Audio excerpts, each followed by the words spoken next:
I'm going to show you how to change the battery on a Porsche Cayenne key fob. Okay, so here's the key fob. If you didn't know, this key fob actually looks like a Cayenne. There's the headlights and the window on the side. Anyway, just flip it over and open up the blade, and then just pop off that cover. There we go.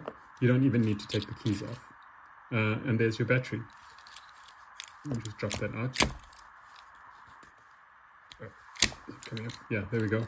The battery is a 2032, and if you didn't know, that means it's a 20mm diameter with a 3.2mm thickness. Then you just replace it, put the battery back in, and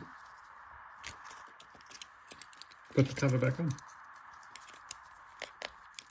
Press it back in till it clips, and you're done. Ready to go. That's it.